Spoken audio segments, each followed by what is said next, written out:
Hello dear student, welcome to Shaurya Bharat Sainik school RMS RIMC YouTube channel. So student, Rashtriya Indian military college RIMC Dehradun के June 2024 exam का notification आ गया है और ये exam है 1 जून 2024 को। इसके फॉर्म भरने ऑलरेडी स्टार्ट हो गए हैं। तो इस वीडियो के अंदर हम डिस्कस करेंगे इस फॉर्म से जुड़ी हुई सारी डिटेल्स को। तो वीडियो को एंड तक जरूर देखिएगा और अगर आप हमारे चैनल पे नए हैं तो चैनल को कर दीजिए सब्सक्राइब, ताकि ऐसे ही इंपॉर्टेंट वीडियोस का नोटिफिकेशन आपको घर बैठे मिल जाए। तो लेट्स गेट स्टार्टेड।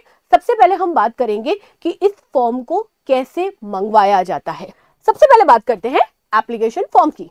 आरआईएमसी का एप्लीकेशन फॉर्म आपको ऑफलाइन सबमिट करना होता है, तो इसके लिए सबसे पहले आपको फॉर्म मंगाना होगा और इसलिए आप उस फॉर्म को मंगाएंगे थ्रू स्पीड पोस्ट फ्रॉम राष्ट्रीय इंडियन मिलिट्री कॉलेज, गढ़ी कैंट, देहरादून, उत्तराखंड से। इस फॉर्म की फीस को पे करने के लिए आपके पास में दो सिंपल मेथड है। सबसे पहला मेथड है ऑनलाइन पेमेंट, जिसके लिए आपको विजिट करनी होगी आरआईएमसी की ऑफिशियल साइट जो है www.rimc.gov.in। इस साइट पर जाकर अगर आप जनरल कैटेगरी को बिलोंग करते हैं तो आपकी फॉर्म की फीस रहेगी 600 रुपीज, और अगर आप एससी या एसटी कैटेगरी को बिलोंग करते हैं तो आपकी फॉर्म की फीस रहेगी 555 रुपीज। इस फॉर्म को मंगाने का जो दूसरा तरीका है, उसके लिए आपको बनवाना पड़ेगा एक demand draft in the favour of the commandant RIMC Dehradun, द्रावी branch, HDFC bank, Ballupur Chowk, Dehradun. और जब आप डिमांड ड्राफ्ट बनवाते हैं तो आपको उसमें बैंक का कोड जरूर भरना पड़ेगा और वो है 1399 उत्तराखंड। ये सारी डिटेल्स जिस तरह से मैंने यहां पर बताई है, कैपिटल लेटर या ब्लॉक लेटर के अंदर ही आपको अपने डिमांड ड्राफ्ट के अंदर भरनी होगी। यहां पर भी अगर आप जनरल कैटेगरी को बिलोंग करते हैं तो आपका डिमांड ड्राफ्ट ₹600 का बनेगा, और अगर आप एससी एसटी को बिलोंग करते हैं तो आपका डिमांड ड्राफ्ट ₹555 रुपीज का होगा। बट यहां पर एक थोड़ा सा चेंज है कि अगर आप डिमांड ड्राफ्ट के थ्रू अपना आरआईएमसी का फॉर्म मंगवाते हैं तो आपको उसके साथ में अपना कास्ट सर्टिफिकेट भी लगाना होगा, अगर आप एससी या एसटी कैंडिडेट हैं या आप उस कैटेगरी के अंदर अप्लाई करते हैं। फॉर्म को भरने से पहले एक चीज का ध्यान हमेशा रखिएगा कि सिर्फ और सिर्फ ओरिजिनल जो फॉर्म है, जिनके ऊपर आरआईएमसी की सील लगी हुई है या आरआईएमसी का होलोग्राम लगा हुआ है, सिर्फ वही फॉर्म एक्सेप्टेबल होंगे। अगर आपने किसी फॉर्म को जेरोक्स करवा लिया या साइट के ऊपर या आपको किसी दूसरी साइट के ऊपर कोई भी फॉर्म अवेलेबल दिख रहा है और आपने सोचा कि मैं इसका प्रिंट निकाल के और इसको भर देता हूं या भर देती हूं, तो ऐसा फॉर्म कभी भी एक्सेप्ट नहीं होगा। वो फॉर्म वहीं पर रिजेक्ट हो जाएगा। तो एक बार फिर से, जो एप्लीकेशन फॉर्म है जो आरआईएमसी की सील या होलोग्राम के साथ में है, सिर्फ और सिर्फ वही वैलिड होंगे। यहां पर आपको एक बात का ध्यान रखना है कि आरआईएमसी से मंगाए हुए उनके ओरिजिनल सील के साथ में जो फॉर्म है, सिर्फ वही फॉर्म एक्सेप्टेबल है। अगर आपने किसी ओरिजिनल फॉर्म की जेरोक्स करवा दी या आपको कहीं स्पेसिमेन फॉर्म मिला, उसका आपने प्रिंट निकलवा के उस फॉर्म को भर दिया, तो ऐसा फॉर्म रिजेक्ट हो जाएगा, वो एक्सेप्टेबल नहीं है। नाउ लेट्स सी कि हमको फॉर्म जो है वो किस तरह से भरना है। सो डियर स्टूडेंट, ये है आपका आरआईएमसी का ओरिजिनल फॉर्म जो कि आरआईएमसी से मंगवाया गया है, ठीक है, स्पीड पोस्ट के थ्रू। अब हम ये देखेंगे कि इस फॉर्म को कैसे भरना है।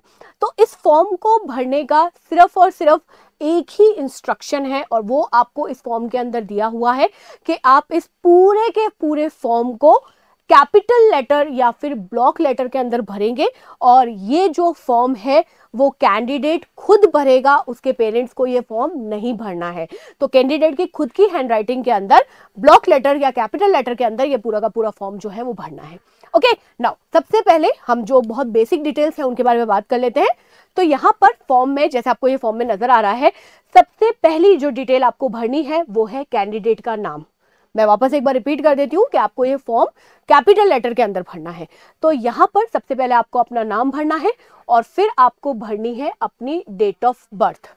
ये जो डेट ऑफ बर्थ का जो फॉर्मेट है वो बिल्कुल सिंपल है। सबसे पहले जो डेट है वो आ जाएगी, उसके बाद में मंथ आ जाएगा और उसके बाद में ईयर आ जाएगा। ईयर को आपको पूरा का पूरा लिखना है। जैसे फॉर एग्जांपल 2007 है तो आपको यहाँ पर 2007 पूरा का पूरा लिखना है, 07 लिख के मत छोड़िएगा, उसको कंप्लीटली भरिएगा।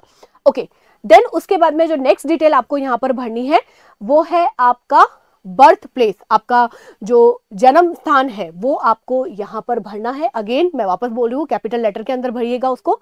नेक्स्ट आपको अपना रिलीजन यहाँ पर मेंशन करना है। रिलीजन के बाद में जो नेक्स्ट बारी आती है वो है नेशनैलिटी। तो नेशनैलिटी तो सबकी सेम है और वो है इंडियन, तो वहां पर आपको इंडियन लिखना है। उसके बाद में आपकी कुछ फिजिकल जो डिटेल्स है या फिजिकल एस्पेक्ट है वो आपको यहां पर फॉर्म के अंदर भरने होंगे। जैसे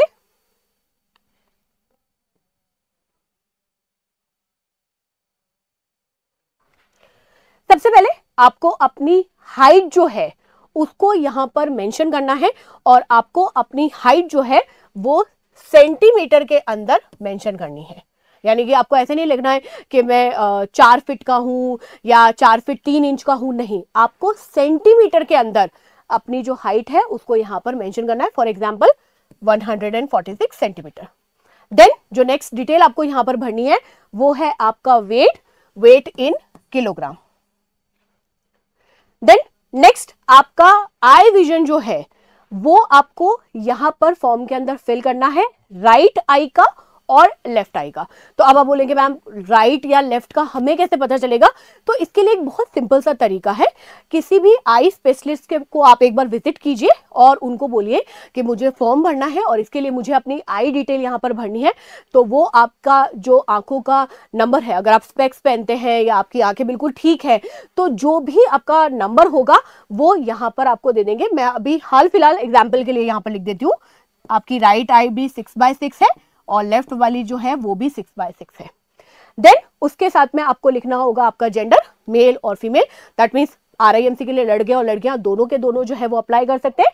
एंड नेक्स्ट जो बहुत इंपॉर्टेंट चीज है उसको ध्यान से भरिएगा, वो है आपका स्टेट ऑफ डोमिसाइल।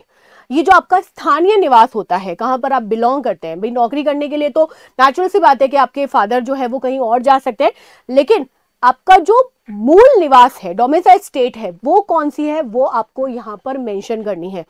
मैं यहाँ पर आपको एक चीज बहुत ध्यान से बता देती हूँ कि जब भी आप ये जो स्टेट ऑफ डोमिसाइल है उसको भरें तो बहुत ध्यान से भरिएगा, क्योंकि आपका जो फाइनल सिलेक्शन होगा वो इसी स्टेट ऑफ डोमिसाइल के बेस पे होगा। नो मैटर व्हाट आप अपना एग्जाम कौन सी स्टेट में देते हैं या आपका अभी जो टेम्परेरी या करंट रेजिडेंस है वो कहां पर है, लेकिन आपका जो सिलेक्शन होगा वो आपकी जो डोमिसाइल स्टेट है उसके अकॉर्डिंग होगा। इसके साथ में डियर स्टूडेंट यहाँ पर एक आपको अपना रीसेंट पासपोर्ट साइज फोटो जो है वो यहाँ पर लगाना है। वो जो फोटो है वो 6 मंथ से ज्यादा पुराना नहीं होना चाहिए, ऐसे क्लियरली इंस्ट्रक्शन जो है वो RIMC की गाइडलाइन के अंदर है। और फिर उसके बाद में आपको यहाँ पर एक ब्लॉक दिख रहा है, उस ब्लॉक के अंदर आपको अपने सिग्नेचर कर दिए। जैसे कि मैं अभी यहाँ पर अपने सिग्नेचर कर रही हूँ, तो वैसे आपको अपने सिग्नेचर जो है उस ब्लॉक के अंदर कर देने हैं। Okay, now let's move further. Next जो चीज आपको इसमें फिल करनी है वो है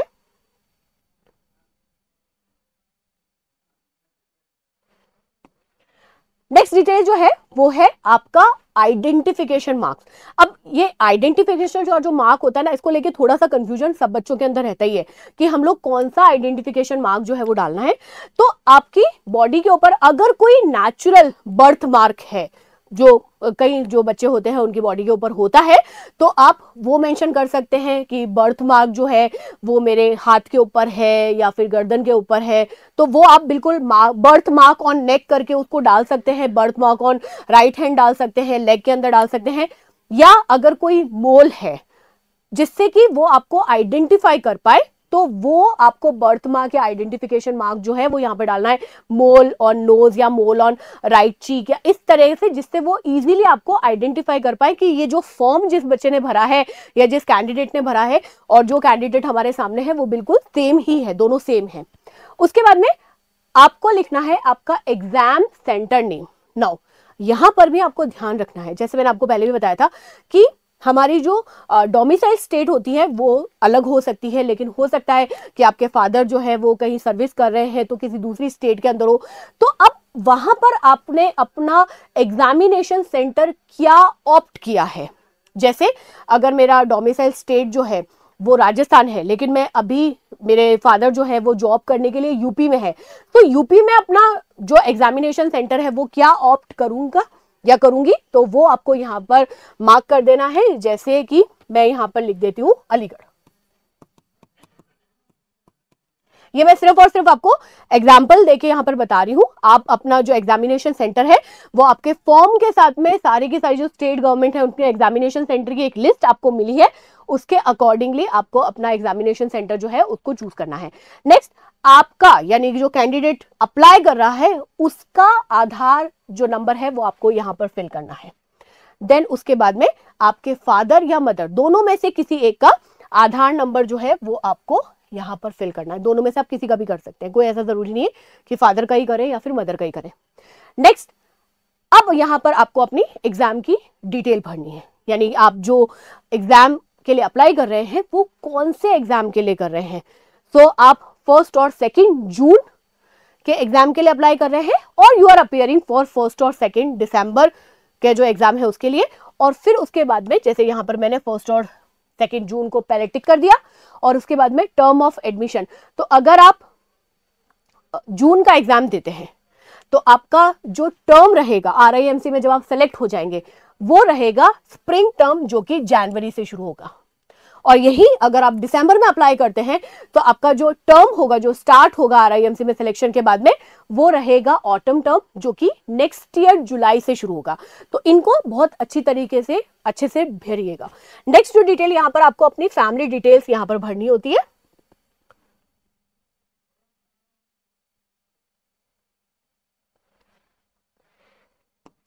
तो फैमिली डिटेल के अंदर बहुत सिंपल है, आपको सिर्फ और सिर्फ अपने जो सिबलिंग्स है यानी आपके जो भाई या बहन है उनकी डिटेल आपको यहाँ पर भरनी है। कितने भाई या बहन है उनकी आपको डिटेल भरनी है। तो उसमें आपको सीरियल नंबर लगा देना है, 1st 2nd, फिर उसका पूरा का पूरा नाम और उनकी जो डेट ऑफ बर्थ है वो आपको यहाँ पर फिल करनी होगी। सिर्फ और सिर्फ सिबलिंग्स, भाई या फिर बहन। देन आपको फिल करनी है अपने फादर की डिटेल। तो फादर की डिटेल में आपको क्या भरना है, फादर का नाम, उनका ऑक्यूपेशन, पूरा अच्छी तरह से स्पेसिफाई करना है ऑक्यूपेशन, और फिर फादर की एनुअल इनकम। देन आपको अपनी मदर की डिटेल भरनी है, मदर का नाम, उनका occupation, if she is working then it is good, आप उनका ऑक्यूपेशन यहाँ लिखें। लेकिन अगर आपकी मदर जो है वो होम मेकर है तो आप यहाँ पर सिंपल हाउसवाइफ लिखेंगे। देन मदर की annual income, if she is working तो उनकी एनुअल इनकम, अगर वो हाउसवाइफ है तो यहां पर आपको सिंपल डैश लगा देना है या फिर आपको लिखना है नॉट एप्लीकेबल। देन आपका परमानेंट एड्रेस, परमानेंट एड्रेस और आपका जो एड्रेस ऑफ कॉरेस्पॉन्डेंस है वो डिफरेंट हो सकता है। तो पहले आपको यहां पर आपका परमानेंट एड्रेस लिखना है विद पिन कोड। अगर आपने फॉर्म को मंगवाते समय, फॉर्म को भरते समय या फॉर्म को भेजते समय पिन कोड को मिस कर दिया तो वो फॉर्म जो है वो एक्सेप्टेबल नहीं है, वो पहुंचेगा ही नहीं। तो यहां पर आपको अपना complete address with pin code जो है वो भरना है। तो ये जो मैंने आपको डिटेल दी है ये हमारे RIMC का जो एप्लीकेशन फॉर्म है उसका 1st पेज है। नाउ लेट्स सी कि 2nd पेज पे कौन कौन सी डिटेल हमको फिल करनी है। नाउ लेट्स सी कि 2nd पेज के ऊपर हमें कौन कौन सी डिटेल फिल करनी है। तो सबसे पहली डिटेल जो हमको फिल करनी है वो है हमारा एड्रेस फॉर कॉरेस्पॉन्डेंस। ये एड्रेस फॉर कॉरेस्पॉन्डेंस वो एड्रेस है जहां पर आपका एडमिट कार्ड आएगा। तो अगर ये परमानेंट एड्रेस ही है तो यहां पर परमानेंट एड्रेस भर दीजिएगा, नहीं तो आपको अपना जो प्रेजेंट या करंट एड्रेस है वो यहां पर भरना होगा। देन उसके बाद में आपको भरना है अपना टेलीफोन नंबर। तो नेचुरल सी बात है आपके पास में तो फोन या मोबाइल होगा नहीं, तो आप अपने घर के या अपने फादर के जो ऑफिस के नंबर है या अपनी मदर के ऑफिस के नंबर जो है वो यहाँ पर फिल कर सकते हैं। देन सिमिलरली अगर आपके घर में फोन है, लैंडलाइन फोन है, तो आपको यहाँ पर उस लैंडलाइन फोन का नंबर लिखना है और फिर उसके बाद में आपको मेंशन करना है अपना मोबाइल नंबर। तो आपके पास में मोबाइल अगर नहीं है, जो कि हम ऐसा एक्सपेक्ट करते हैं कि नहीं होगा, तो आपकी मदर या फादर किसी भी एक जने का जो मोबाइल नंबर है वो आप यहाँ पर फिल कर दीजिएगा। एंड सिमिलरली जब बात ईमेल आईडी की आती है, तो अगर आपका ईमेल आईडी है then it is well and good, और अगर नहीं है तो अपने पेरेंट्स में से किसी भी एक जने का जो ईमेल आईडी है वो आपको यहाँ पर फिल करना होगा। बट एक चीज का ध्यान रखिएगा, जो भी ईमेल आईडी आप यहाँ पर फिल कर रहे हैं वो एक्टिव होना चाहिए। ऐसा नहीं होना चाहिए कि बना लिया लेकिन हम उसको कभी भी ऑपरेट नहीं करते हैं लेकिन हम लोगों ने यहाँ पर भर दिया, नहीं, ऐसा नहीं होना चाहिए। तो एक्टिव होना चाहिए। देन उसके बाद में नेक्स्ट जो यहाँ पर डिटेल है वो है आपकी स्कूल की डिटेल। आप अभी कौन सी स्कूल के अंदर पढ़ रहे हैं वो आपको यहाँ पे भरना है। Name and address of school in which presently study. तो आपको पहले अपना स्कूल का नाम भरना है और फिर उसके बाद में आपको उसका जो एड्रेस है वो भी पूरा का पूरा यहाँ पे भरना है। देन आपको अपनी क्लास जो है वो यहाँ पर फिल करनी है। आप अभी प्रेजेंटली कौन सी क्लास के अंदर अपियरिंग है या फिर स्टडिंग है वो आपको यहाँ पर फिल करना है। नेक्स्ट, अब आपने अगर कभी पहले RIMC का जो एंट्रेंस एग्जाम है उसमें अगर आप कभी पहले अपियर हुए हैं तो उसकी डिटेल आपको यहाँ पर भरनी है। How many times appeared before the for RIMC entrance exam. अगर आप पहले अपियर हो चुके हैं तो यहाँ पर आपको अपना प्रीवियस जो रोल नंबर है और जो डेट है, यानी आपने कौन सी डेट को एग्जाम दिया था, जून वाला एग्जाम दिया था या दिसंबर वाला एग्जाम दिया था और कौन से ईयर में दिया था, वो सारी की सारी चीजें मेंशन करनी होगी। और अगर आपने नहीं दिया है, आप फर्स्ट टाइम अप्लाई कर रहे हैं, तो उसके लिए नॉट एप्लीकेबल आ जाएगा, सिंपल। उसके बाद में यहां पर आपके सिग्नेचर होंगे, जो अप्लाई कर रहा है कैंडिडेट उसके स्पेसिमेन यहां पर सिग्नेचर होंगे। नाउ नेक्स्ट जो डिटेल हम भरेंगे